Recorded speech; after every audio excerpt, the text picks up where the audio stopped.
Hi everyone, welcome to study word classes. So friends, हम लोग discuss करने वाले हैं कि जो आपका एग्ज़ाम आज 10 नवंबर को फर्स्ट शिफ्ट में हुआ है, एमपी टेट एग्ज़ाम क्योंकि चल रहे हैं।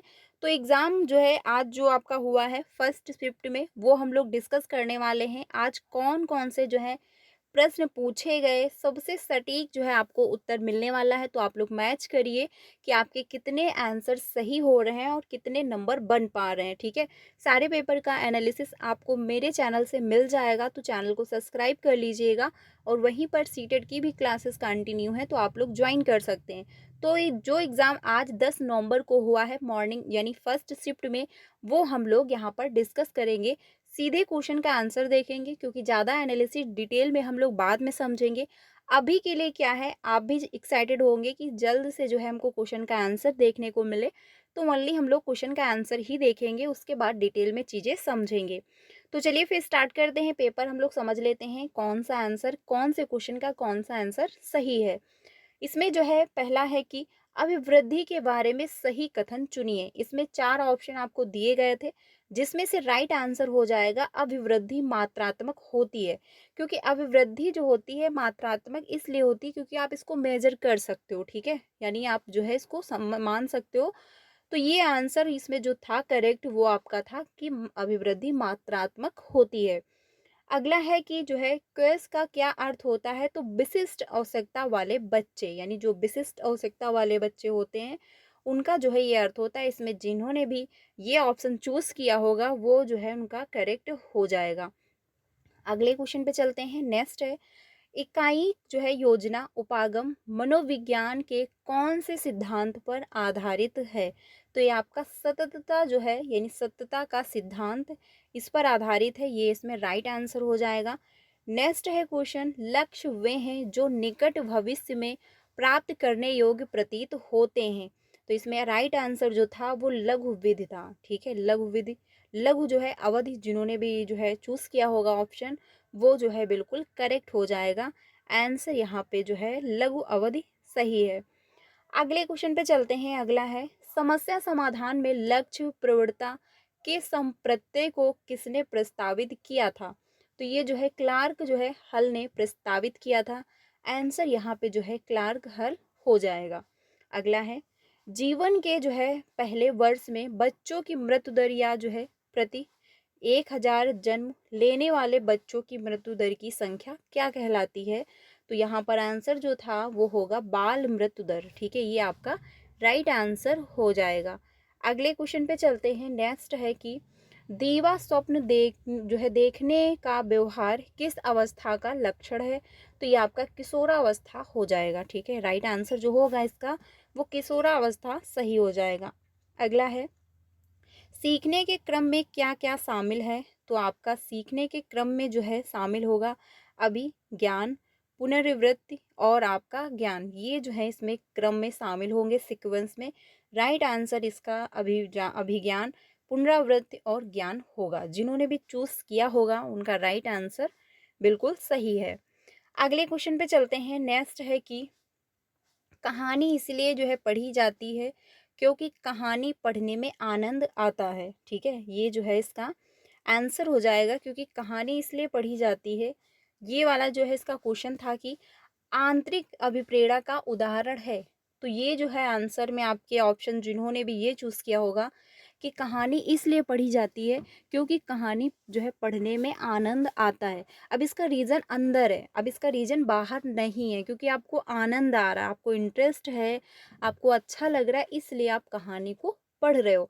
अब ये इसका रीज़न बाहर नहीं है, इसलिए इसको क्या कहते हैं, इंटरनल मोटिवेशन कहते हैं, ना कि एक्सटर्नल मोटिवेशन।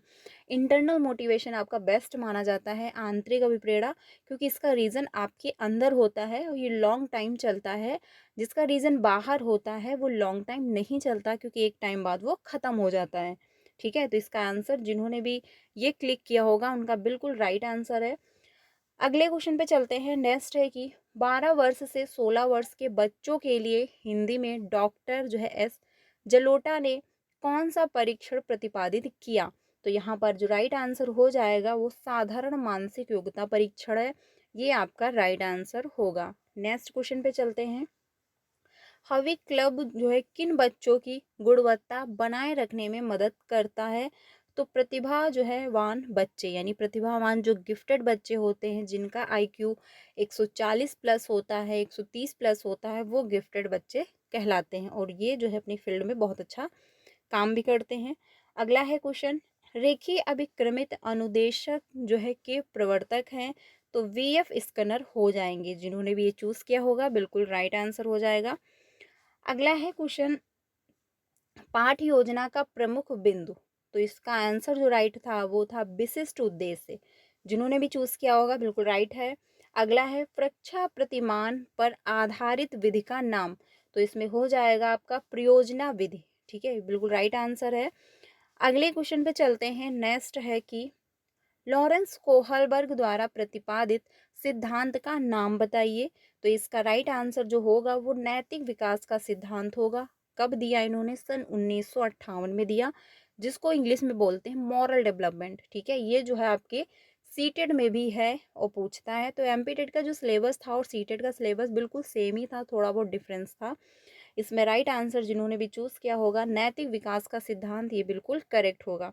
अगला है, नेक्स्ट क्वेश्चन है कि सर्वप्रथम माध्यमिक स्तर पर जो है प्रयोगशाला स्थापित करने हेतु किसने सिफारिश की? तो ये आपका राइट आंसर होगा राष्ट्रीय शिक्षा नीति। ठीक है, ये बिल्कुल आपका राइट आंसर होगा। नेक्स्ट पे चलते हैं। अगला है कोहल वर्ग का संबंध, तो कोहल वर्ग का जो संबंध है वो आपका अधिगम के सिद्धांत से है। कोहल वर्ग ने जो है अधिगम का सिद्धांत दिया। नेक्स्ट पे चलते हैं। जीन पियाजे द्वारा दिए गए विकास के चरणों का क्रम बताइए। तो सबसे पहले आपका सेंसरी मोटर स्टेज, ठीक है, प्री ऑपरेशनल स्टेज, फॉर्मल यानी कॉन्क्रीट ऑपरेशनल स्टेज, और आपका फॉर्मल ऑपरेशनल स्टेज यानी SPCF से जो है आप इसको याद रख सकते हैं। ये जो है बहुत इजी क्वेश्चन था, इसका जो है आंसर आई होप सभी ने राइट किया होगा। अगले क्वेश्चन पे चलते हैं। कौन सी जो है शिक्षण विधि में मातृभाषा का प्रयोग नहीं किया जाता है? तो प्रत्यक्ष विधि में नहीं किया जाता। वेरी इंपॉर्टेंट क्वेश्चन है, ये सीटेड में भी पूछता है। देखिए, प्रत्यक्ष विधि जो होती है इसमें हम सेकंड लैंग्वेज को सीख रहे होते हैं और सेकंड लैंग्वेज में जो है हम डायरेक्ट जो है सीख रहे होते हैं। इसमें हम अपनी मदर टंग का प्रयोग नहीं करते हैं। ठीक है, यानी जो भी हमारी घर की लैंग्वेज है, जो भी हमारी मातृभाषा है, उसको हम इंक्लूड नहीं करते हैं। डायरेक्ट हम जो है प्रत्यक्ष विधि में हम डायरेक्ट लैंग्वेज को सीख रहे होते हैं। अगला है क्वेश्चन जिसमें कहा है कि प्राथमिक स्तर पर हिंदी की जो है पुस्तक में किस प्रकार के चित्र होने चाहिए? तो प्राथमिक स्तर पर यानी बच्चे बहुत छोटे हैं तो उनके लिए आकर्षक और रुचिपूर्ण होनी चाहिए। इसका राइट आंसर होगा आकर्षक और रुचिपूर्ण, क्योंकि बच्चे आकर्षित होंगे, इंटरेस्ट लेंगे और तो बच्चे बेहतर सीखेंगे। आगे चलते हैं अगले क्वेश्चन पे। नेक्स्ट है क्वेश्चन, एक भाषा शिक्षक के रूप में सबसे बड़ी चुनौती क्या है? तो बहुभाषिक कक्षा के शिक्षण के लिए उचित रणनीतियां तय करना, ये जो है एक सबसे बड़ी चुनौती है। राइट आंसर हो जाएगा। नेक्स्ट है क्वेश्चन, पढ़ने का प्रारंभ होना चाहिए। तो पढ़ने का जो प्रारंभ है ये होना चाहिए, इसमें राइट आंसर था अर्थपूर्ण सामग्री से होनी चाहिए। ठीक है, जिन्होंने भी चूज किया होगा बिल्कुल राइट आंसर है।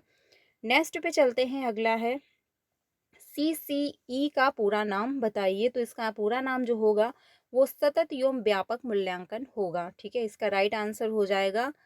आगे चलते हैं नेक्स्ट क्वेश्चन पे। अगला है बच्चों के मूल्यांकन का निम्नलिखित में से सबसे उपयुक्त तरीका कौन सा है? तो ये पोर्टफोलियो होगा, क्योंकि पोर्टफोलियो के माध्यम से हम सारी जानकारी बच्चे के बारे में ले रहे होते हैं। तो इसका बिल्कुल जो है राइट आंसर पोर्टफोलियो है। अगले क्वेश्चन पे चलते हैं। नेक्स्ट है, जब अध्यापक बोलते हैं और छात्र उसे लिखते हैं तो उसे क्या कहा जाता है? तो उसे कहा जाता है श्रुतलेख। अब कुछ लोग कहेंगे उसे कहते हैं सुलेख, तो सुलेख नहीं होगा, सुलेख आपका नहीं होगा, क्योंकि सुलेख तो हम देख कर भी लिखते हैं, लेकिन जो होगा वो आपका श्रुतलेख होगा, यानी आपने सुना फिर आपने उसको लिखा। अगर यहीं पर देख करके लिखना होता तो वो हो जाता आपका अनुलेख या फिर प्रतिलेख। देखिए, अनुलेख के दो वर्ड हैं, अनुलेख भी पूछ सकता है कभी कभी और फिर या फिर प्रतिलेख भी पूछता है, तो ये ध्यान रखना है। बट यहाँ पर सुन करके लिखना था तो आपका श्रुत लेख राइट आंसर हो जाएगा। नेक्स्ट पे चलते हैं। अगला है निम्नलिखित में से किस विधि में सबसे पहले बच्चों को उदाहरण दिए जाते हैं और उसके बाद नियम बताए जाते हैं? तो नॉर्मल सी बात है, आपका आगमन विधि हो जाएगा। निगमन विधि में क्या होता है, पहले हम रूल सीखते हैं, फिर हम एग्जाम्पल दे रहे होते हैं। लेकिन आगमन विधि में पहले हमको उदाहरण मिलते हैं, फिर हमको नियम सिखाए जाते हैं। छोटी क्लासेस में बहुत अच्छे माने जाते हैं क्योंकि बच्चे बहुत छोटे होते हैं। इसका राइट आंसर आगमन विधि होगा। नेक्स्ट है, शिक्षा के उद्देश्यों के वर्गीकरण में शामिल है। तो ये आपका होगा ज्ञानात्मक, भावात्मक और क्रियात्मक पक्ष, यानी कि कॉग्निटिव डेवलपमेंट, इफेक्टिव डेवलपमेंट और आपका फिजिकल डेवलपमेंट। ठीक है, यहाँ पर राइट आंसर होगा। अगला है, मातृभाषा की प्रमुख शिक्षण विधि कौन सी है? तो ये आपका अनुकरण विधि होगा, क्योंकि अनुकरण विधि के माध्यम से हम अपनी मदर टंग को सीख रहे होते हैं, यानी जो हम आसपास सुनते हैं उसी को हम फॉलो करते हैं, तो ये अनुकरण विधि होगा। नेक्स्ट है, दिए गए वाक्यांश के लिए एक शब्द का चयन करिए जो है सवेरा या साफ ना किया गया हो। तो अपरि जो है मार्जित, ये आपका इसका राइट आंसर होगा। नेक्स्ट पे चलते हैं, अगला है क्वेश्चन, मुहावरा आगे का जो है पैर पीछे पढ़ना का अर्थ होगा विपरीत गति या दशा में जो है पढ़ना, ये आपका राइट आंसर होगा। अगला है, मत्तेक के जो है में कौन सी संधि है? तो आपका इसमें जो है वृद्धि संधि हो जाएगा। नेक्स्ट है क्वेश्चन, निम्नलिखित में से नौरतन में कौन सा समास है? तो आपका द्विगु समास हो जाएगा। ठीक है, इसका राइट आंसर। अगला है, प्रयोगशाला में कार्य करते समय विद्यार्थी किस विधि का प्रयोग करता है? तो आगमन विधि का, क्योंकि इसमें जो है पहले उदाहरण दिए जाते हैं, फिर हमको रूल से देखने को मिलते हैं।